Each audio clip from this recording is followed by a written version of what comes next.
सनातन के रास्ते पर अडिग धामी पूर्णागिरी मां से लिया आशीर्वाद। शारदा और गोलजीव कॉरिडोर से आध्यात्मिक पर्यटन को बढ़ावा।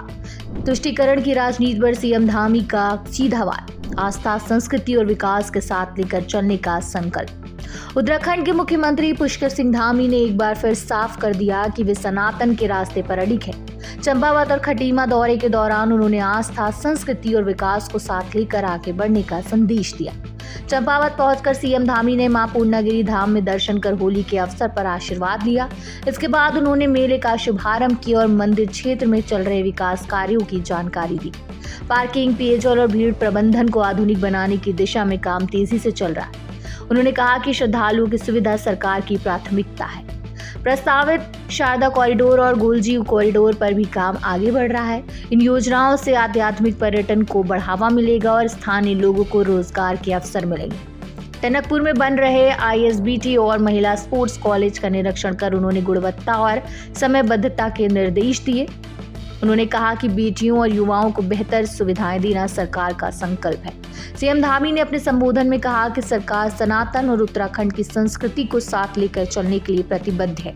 उन्होंने तुष्टीकरण की राजनीति करने वाले पर भी निशाना साधा और कहा कि वोट बैंक की राजनीति से प्रदेश का संतुलित विकास संभव नहीं है। कार्यक्रम में पहुंची भारी भीड़ इस बात का सबूत है कि हमारा काम भविष्य में अच्छे नतीजे देने का मादा रखता है। हमारे विपक्ष के लोगों को ये जो कार्य हम करवा रहे हैं, विकास के कार्य, वो देवभूमि की अस्मिता के लिए, रक्षा के लिए जो हमारे कठोर निर्णय हैं वो उनको हजम नहीं हो रहे हैं। धर्मांतरण, दंगारोधी कानून जो हमने धर्मांतरण रोकने के लिए, देवभूमि में धर्मांतरण नहीं होना चाहिए, देवभूमि शांत होनी चाहिए, हमने उसके लिए दंगारोधी कानून बनाया है। क्योंकि अब राज्य में दंगा फैलाने वालों को कड़ी सजा मिलने वाली है। एक एक पाई कोई दंगा करेगा तो उस दंगा करने वाले से वसूल की जाएगी। इसी के साथ हमने लैंड जिहाद, लव जिहाद, बड़े पैमाने पर लैंड जिहाद था, आपको पता है।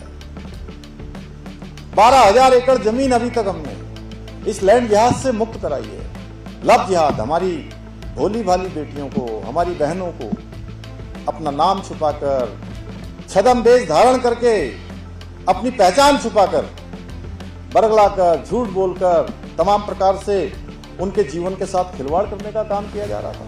हमने इस पर भी हमने कठोर कार्रवाई की। हमने कहा देवभूमि में किसी भी कीमत पर हम अपने बेटियों के साथ इस प्रकार का कृत्य नहीं होने देंगे। थूक जिहाद जैसी घृणित मानसिकता के खिलाफ भी हमने कड़ी कार्रवाई की, तो उससे भी इनको समस्या हो रही है। कालनेमी कानून हमने लाए। कालनेमी के तहत हम छद्म भेषधारियों को पकड़ने का काम हमने किया। तो ये कानून भी उनको पसंद नहीं आता है भाइयों बहनों, क्योंकि इस कानून के माध्यम से उनके चहेते जो घुसपैठिए हैं उनको पकड़ कर राज्य से बाहर निकाला जा रहा है। खटीमा में होली मिलन समारोह के दौरान भी बड़ी संख्या में लोग उनके साथ रंगों के उत्सव में शामिल हुए। ढोल, नगाड़े और जयकारों के बीच धामी की ऊर्जा दुगनी होती नजर आई। उन्हें भरोसा है कि जनता आस्था, विकास और संस्कृति के मुद्दे पर अपने मुख्यमंत्री के साथ मजबूती से खड़ी है। राज्य के हित में निर्णय लिए जा रहे हैं तो पूरे देश के अंदर कांग्रेस के नेतृत्व में पूरे देश भर के जो अर्बन नक्सल गैंग हैं, जिनका काम जगह जगह पर अस्थिरता फैलाने का है, जगह जगह अफवाह फैलाने का काम है, लोगों के बीच में अस्थिरता पैदा करने का काम है, लोगों को संदेह और अफवाह फैलाने का काम है, ऐसे लोग हमारी सरकार के खिलाफ षड्यंत्र करने में जुटे हुए हैं। इसलिए मैं आप सब लोगों से आह्वान करना चाहता हूँ कि आप लोग मां पूर्णागिरी के इस धाम से आज हम सबको संकल्प लेना होगा जो यहाँ है, और पूरे राज्यवासियों को संकल्प लेना होगा कि हम इस प्रकार की जो विभाजनकारी मानसिकता है, इस मानसिकता को देवभूमि में किसी की भी कीमत पर आने नहीं देंगे। यहाँ से इनको उल्टे पांव लौटाने का काम करेंगे और देवभूमि के देवत्व की रक्षा करेंगे।